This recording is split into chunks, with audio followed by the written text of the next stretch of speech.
Hey, what's up? Welcome to this sound design video. I'm very excited about this one. I'm going to start things off by showing you my demo reel, and then we're going to break down exactly how it was done from start to finish in terms of sound, music, and just some overall tips that can hopefully improve and that can inspire you in your own demo reel so that hopefully you can land more clients or, do whatever it is that you're trying to do with your demo reel. So let's start by showing you mine, and then let's break it down.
I see a king, I'm at his neck.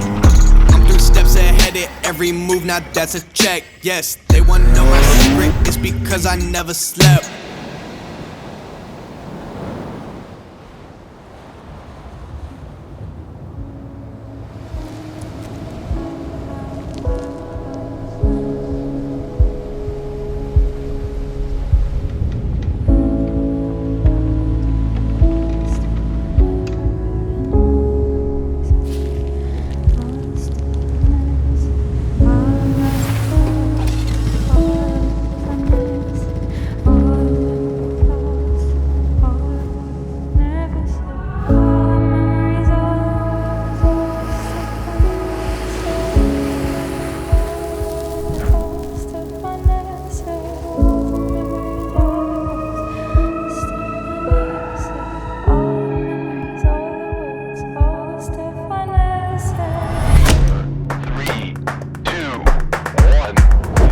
Action!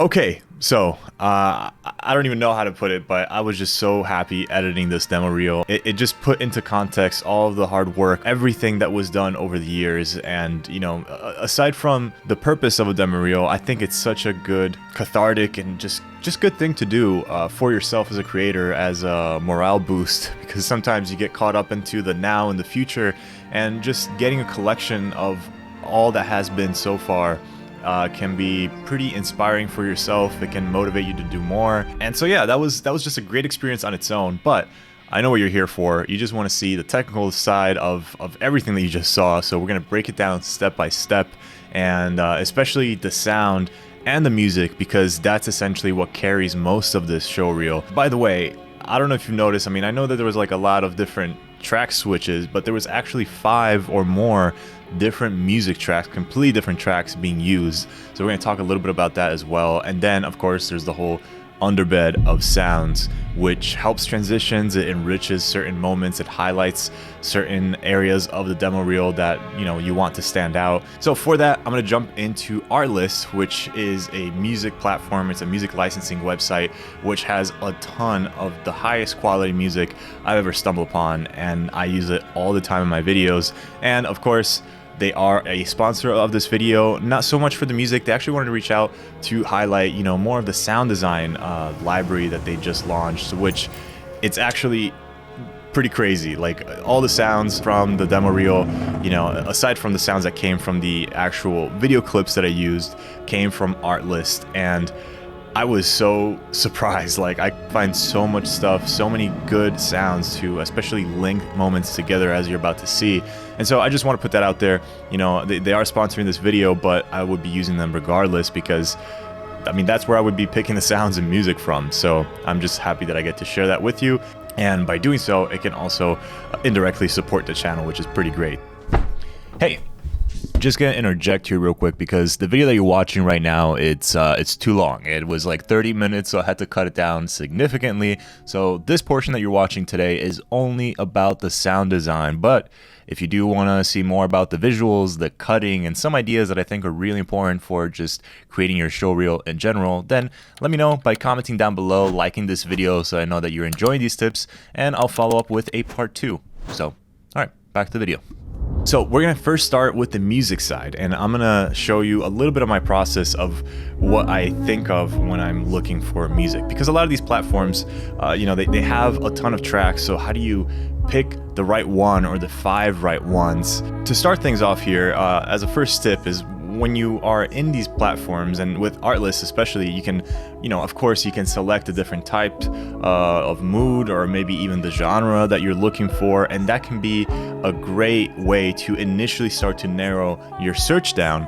But it can still be pretty extensive. So how do you find just the right track without wasting a ton of time? What I usually do when I'm browsing track after track, instead of getting caught up into the specifics of the sound, because all that stuff should be kind of already taken care of by your initial parameters that you're searching for, when you are going through track to track, just listen for the tone. You can right off the bat, just by even quickly clicking through a track, you can tell what kind of vibe it's going to have. Also, specifically with Artlist, a great thing that they do is they provide the waveform of the track, and you can actually select different points in time of the track by selecting the waveform. So, you know, I can go to the build-up, or literally when the track is in full swing, and I can really get a sense of what the motif of the track is, what the tone of it right away, without having to, you know, sit and listen for the whole thing. And so by doing those two things, so clicking through the waveform for the best moments of the track, and by keeping an ear out for tone, I can very easily and quickly make a selection of tracks that would work. And the reason why I'm mentioning this stuff is because you do want to be quick in this process. You don't want to spend a ton of time, you know, clicking page after page trying to find your music. You want to get to editing as fast as you can. So find something that can inspire you to do that as quickly as possible without having to get lost in the sauce of actually searching. And Artlist makes it super easy. So that's personally another reason, aside from the quality, of why I use Artlist. Okay, so we have our tracks in here. Now I quickly want to show you how we can, you know, splice things up and chop them down, or really mix different tracks together. There's one moment where there's like 2 tracks, or even 2 portions of the same track overlapping and playing at the same time. When we are dealing with music, we want to right off the bat get a nice bed of soundtracks, whether it's a collage of them or just one, that just allows a nice flow through the edit. That's our starting point, and then we can build, you know, all the sound design and all the visual elements to support that. Okay, so right off the bat, we have the very first track with 3 different sections of it being used in the very first portion of the video. So we have the intro part of the song that then kind of fades into this more kind of epic part of the drop of this song, and then we use the tail end of the track to sort of exit and transition out of this first chapter. Now for the second track that we used, I actually used a little bit of the intro fading in, as you can see here at the top, as well as sort of a more percussion side of the track that was more for a bridge of this rap song. And both of these elements are introduced right away, overlapping each other, and then they get cut off as soon as this sequence kind of plays itself out and gives us a little bit of breathing room from the music, which then, you know, from this gap, it picks back up later on with more of the drop side of this rap song. And then it only plays for just a little bit, and then it kind of echoes out into silence for just a second, and we fade in our third track. and that plays out for a little bit, and you can see here that it's been spliced so that we have two different parts of this third track so that we can really nail the visuals and the key moments that we want with the right part of the soundtrack.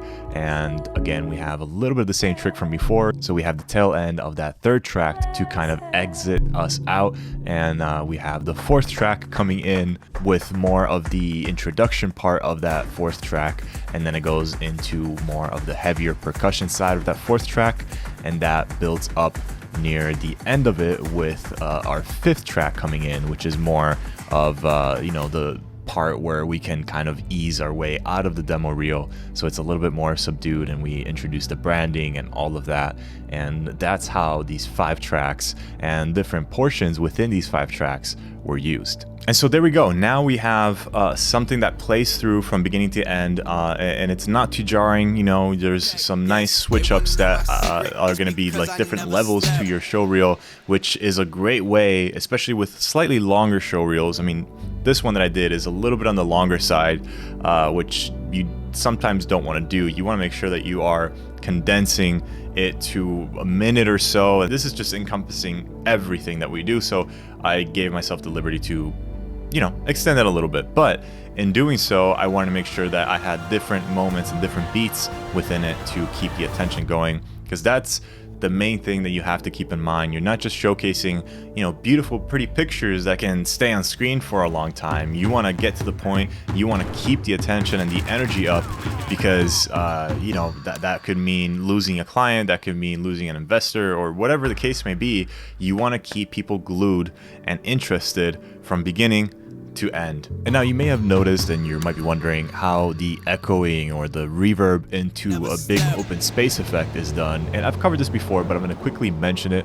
A very quick and easy way to do this is to cut just a piece of, whether it's the snare or whatever music element you want to echo out. Cut that little section, make it a nested sequence, go inside that nested sequence, and you can just copy and paste or drop in whatever thing way later down in the timeline, so that when you are back into your main sequence, you can actually stretch out this nested sequence past just the duration of that portion of the track. And then you can add a reverb effect, and you can kind of copy these parameters that I have here, but essentially you just want to put a lot of wetness, increase the room size, and decrease the dampening, and this way you can get some pretty big echoey or big reverbs, essentially, that can be great ways to fade out tracks or just really transition out of loud parts of your edit into more quiet parts.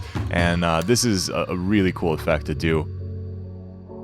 With that being said, we go to the last part, which to kind of transition into more of the behind the scenes, because our company isn't just focused on the making of these things, of these projects. It's also focused on the teaching and the resharing of those experiences on the YouTube channel, which is probably where you're watching this video. And so it was important to show also the breakdowns of everything that we do. We bring you on set with us, we show you all the tricks, and so to transition from those visuals to the behind the scenes and backstage, we do that with the most obvious way of signifying that, which is with a slate or clapper.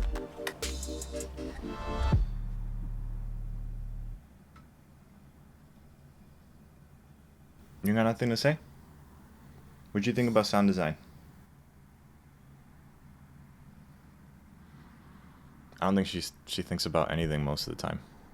And so, as I was saying, to transition into that, we use a typical clapper, which is usually associated with behind the scenes and the actual filming side of projects. And that makes sense by association visually, but it also serves a very functional purpose as far as transitioning into that section, which is the hard clapping of that, which allows us to switch up the track pretty drastically. We go from something nice and ethereal and just very chill to, again, more higher pace, heavy percussion soundtrack. So that switch up alone kind of worked, but having these harsh claps coming in, it disrupts that rather than the attention and then disrupting focus coming from the track itself, if that makes sense. And now, moving on from transitions and music, let's quickly talk about sound effects, because that is also the other half of the audio of what you heard in all this demo reel. And the main things that I really want to quickly run through, since the main thing that you want to do is just add effects and just enrich the sound bed of what you're seeing visually.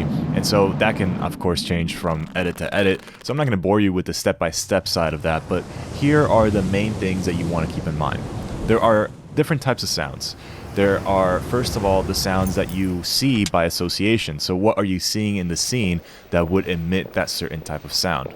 So that's one category. The second one is more of sound design sweetening type of sound. So, you know, moments like transitions and impacts and things that can really spice up your edit that are not really realistic as far as what's in your scene, but it's more about the momentum, it's more about the pace and the flow of your edit.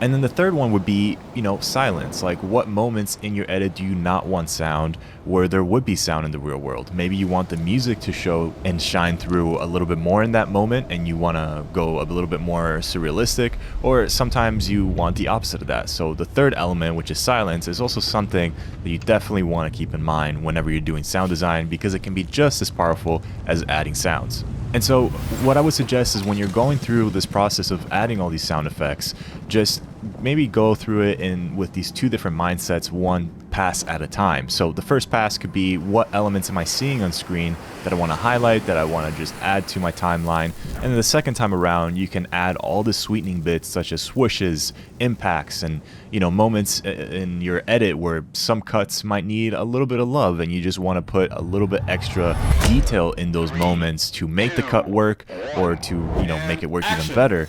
And that is essentially all that I did. I spent just about half a day to really going by and just adding all these different elements, slept on it, went back at it the next day, and, you know, made sure that everything still felt good, and I added or took things out. And then, of course, the final step is just to mix everything in together. So a lot of stuff that I did was playing along with the music and mixing those two things together once I had a good lock of sound and music, and made sure that both were breathing through and not kind of overtaking each other in any way that was distracting. And you can simply do this by, you know, adding keyframes in the volume bar of each audio clip and just kind of play with that as you play through your edit. And always keep in mind that not everything that you do has to show through in your final mix. So not every little bit of detail needs to kind of draw attention to itself just because you put it there and you want to tell the audience that you put it there. Some of the stuff can be a little bit invisible and more on the subconscious side, and that is okay. So playing with subtlety can pay off a lot more than being extreme with everything all the time and keeping everything at max levels. And that goes also with music, and that's why, you know, the biggest way to give a sense of pacing and momentum is by having really impactful moments followed by quiet ones and then impactful ones again. I think I'm playing chess, I see a king, I'm at his neck. And so there we go. That wraps up the sound portion of this video. If you did enjoy it, give it a like and subscribe. And also another great way of supporting the channel is to check out my marketplace. There's a ton of new packs being added there pretty much almost every month at this point. And then of course, don't forget to check out Artlist, because that is literally what powered this demo reel. From the music to all the sounds that I used, this would be a very different demo reel if it wasn't for Artlist and the new even sound effects library. So check them out. They sponsored this video. I want to thank them again for that, because it is a huge support for the channel, but I think it can be a great support for you in all your creations just from using their library. And plus, it's super affordable. For the quality, it's honestly the most affordable platform out there, considering just how much you are getting. It's actually kind of mind-blowing, and I feel blessed and lucky to be able to have access to it and use it. Also, if you felt inspired by this video and you want to create your own project with sound design and also share your own timeline, you can do so and actually participate in the Artless Sound Effects Challenge. All you have to do is make an Instagram post with 3 slides, so each being 1 minute. The first one with the sound effects and the music, the second one with just the sound effects breakdown of your timeline, and then the third one being just your project. Make sure you tag Artlist and you can win some awesome prizes. Either way, make sure you check out Artlist. Use my link in the description and go see what they have to offer. So with that being said, thank you so much for watching. My name is Chris Trini for Kriscoart, and I'll see you next time. I'm sorry, baby, I don't mean to be rude. Yeah. I'm just a little different from all these dudes. Okay, they riding waves, me, I'm up on a cruise. Yeah. You feel like me, then you got nothing to prove. I see him trying to do what I do. Yeah. Even Mick Jagger couldn't move like a